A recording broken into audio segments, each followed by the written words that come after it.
What if I told you that your diabetes medication might not be the complete solution and that the very thing you've been told is keeping you healthy might only be addressing part of the problem while the real issue remains unaddressed? You see, this is the gap in diabetes treatment that no one seems to be talking about. But today, we're going to expose it. Now, before you jump to conclusions, I need to be extremely clear with you. I am not telling you to throw away your medications. Diabetes medications play a crucial role in managing blood sugar, but relying on them alone is usually an incomplete approach. In this video, I'm going to break down the real issue with common diabetes medications and why they don't fully solve the problem. We'll talk about how this incomplete approach impacts you physically and emotionally, keeping you feeling stuck. We'll address the root cause of diabetes that needs to be addressed, and we'll talk about the real lasting solution to taking control of your health without extreme diets or unnecessary measures. Hey there, I'm Dr. Anna. I'm a medical doctor and a nutrition professional. I work with patients with prediabetes and diabetes every day, and I've seen firsthand why people struggle, why medications alone are not enough, and what actually makes a difference. You see, most people with type 2 diabetes are prescribed medications like metformin, old medications like sulfonylureas in the past, but now the new GLP-1 meds, or even insulin at some point in their disease course. The promise is that these drugs will lower your blood sugar and keep you healthy. Here's the uncomfortable truth. Medications alone rarely cure diabetes. Many of them, in fact, don't even address the root cause. They simply manage the blood sugar. You have to think of it like putting a bucket under a leaky ceiling. Now, it might stop the water from spilling all over the floor, but it doesn't fix the hole in the roof. Now, this doesn't mean that medications are bad. I prescribe them all the time. They are often essential in managing diabetes, especially cases that are very difficult to control. Now, the problem is that they're often treated as the only solution, when in reality, they should be part of a broader approach that includes lifestyle and nutrition. And over time, relying solely on medications can really create major problems. Here's what happens. Typically, you develop a false sense of security, thinking that the meds are just taking care of the problem while the disease is silently progressing. And then in turn, this will often lead to continuously making poor lifestyle choices. People who continue to choose foods that worsen their diabetes, they avoid exercise, and they tell themselves that it's fine, the meds are just going to take care of it. And then, as things progress, higher doses of medication often become necessary, as your body will start to build resistance to that medication, or the disease is progressing. Then you'll feel stuck in lifelong dependency instead of regaining real control over your health. And most importantly, you never really address what's actually causing your type 2 diabetes in the first place. So I'd like to share a real life example with you. I've changed the name of this patient so I can share the teaching of their experience. Now, I had a patient, let's call her Joan, who had been on diabetes medications for years. Her blood sugar looked okay on paper, but she kept gaining weight and her energy levels were plummeting, and she started to feel worse year after year. Now, she thought this was all just because she was aging or she was trying to do it right, but her body was still just not responding to her. The real breakthrough for Joan came when we focused on fixing the underlying insulin resistance and not just the blood sugar levels. Within a few visits, her energy started to come back. She started to actually lose weight, and her medications over time decreased in the amount she needed. Now, physically, diabetes medications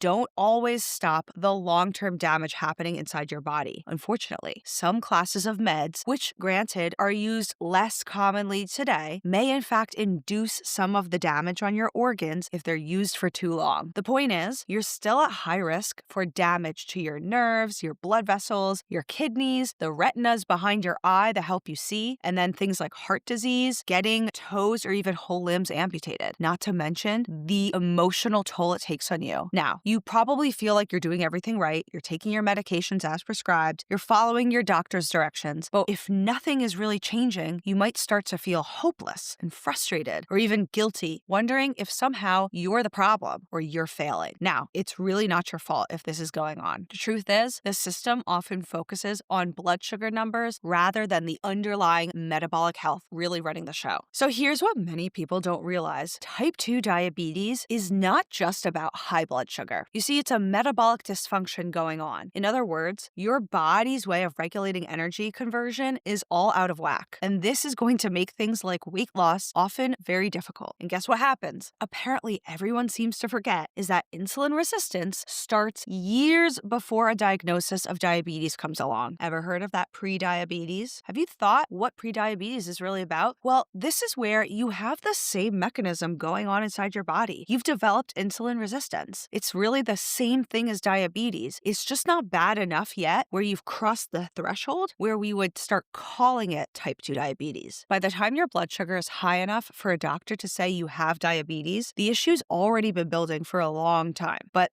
there's good news here. You can actually reverse this process if you target it correctly. So if insulin resistance is the real issue, what's the solution? Well, you probably guessed it. You want to reverse insulin resistance by addressing the things that cause it in the first place. That means addressing the lifestyle factors. So how do you do that? You have to optimize your nutrition. Now, this is not going to be a video where I say, I have the perfect solution for you. Eat this diet. Not the truth. There's not only one dietary approach that works best for everyone, but the game is usually the same no matter which angle you take. You want to choose foods that help your body process insulin effectively. You also want to build movement into your daily routine. Even simple activities can dramatically improve your insulin sensitivity. You also need to make sure you're managing your stress and getting quality sleep because cortisol and other hormones that are driven up when we're in a state of stress and poor sleep will always make insulin resistance worse. So this isn't about being perfect and finding the exact perfect thing to do all the time. It's not about adopting extreme diets or going to the gym for hours every single day. No, what we're talking about here is having small strategic shifts that you're making in your day that actually work with your biology. So how would you start to do this? You're probably wondering, Dr. Anna, what's the big aha moment? What should I do? Here's what I like to teach people. This is my approach. What I usually like to tell people is the first thing to address is your diet. But when it comes to addressing your diet, we need to target how you intake food most frequently. And that's usually with meals. So you want to master your meals. You don't have to follow a very strict diet. You don't need to cut out all carbs or eat really high fat or eat really low fat and totally change everything you're used to doing. But you do need to understand how food affects your blood sugar. The things that always help regulate blood sugar is having enough healthy fat, enough protein, and enough fiber to stabilize our blood sugar. We also need to make sure you're moving every single day. Almost all of us are moving way too little in life, including myself, to be honest. Building movement into your routine is essential, and it's so much better to get consistent movement throughout your day than just hitting it hard at the gym for an hour, but then sitting the whole rest of the day. Even 10 to 15 minutes of walking after your meals, getting up for 5 minutes every hour can significantly improve your insulin sensitivity. Then you have to prioritize your sleep and your stress management. Now, poor sleep and high stress levels, like I mentioned before, are going to wreak havoc on your blood sugar control. You want to start by improving your nighttime routine and setting boundaries around stressful triggers. And then, ideally, you want to start monitoring your progress beyond just your blood sugar. Look at other metrics, like your waist circumference, the amount of energy you feel at which time of the day, and how you feel throughout your day, and see if you notice any patterns. And then you want to track what really works for you. Not every approach is going to work for everyone. Like I mentioned before, there's not one size fits all when it comes to diet, exercise routine, type of exercise you do, etc. But small, consistent habits and commitments will lead to the big changes over time. That is key for everybody to keep in mind. So if this is making sense to you and you're ready to take back control of your health, I have something very special to tell you. I've put together a free masterclass on what I like to call the perfect meal formula. It's my simple, science-backed approach to building healthy meals that support your insulin sensitivity. I have a link in the description below this video so you can watch your free masterclass. Don't forget to check that out after the video is done. And if you're also ready for a real transformation, know that I work with people like you every single day inside my private community called Take Back Your Life. I have a very special offer for you. It's in the link in the description below the video for how you can get involved. Now, you deserve to know the full picture of diabetes treatment, and I'm here to help you every step of the way. If this video was useful, share it with somebody you know can benefit from it. Most adults today are dealing with things like weight gain and pre-diabetes, and a lot of us, if we're not going to the doctor, we may not even know that this is happening. So it's important to see your doctor every year, get that annual blood work, and start having a conversation with them. And then I'll be here to support you with how to engage in those healthy lifestyle changes that are going to set you up for success. And if you're ready to dive into more of that learning, I have tons of material on this YouTube channel about healthy activities, healthy diet, things to know about diabetes management and diabetes prevention. You're going to love all of those videos. Jump into them and I'll see you in there.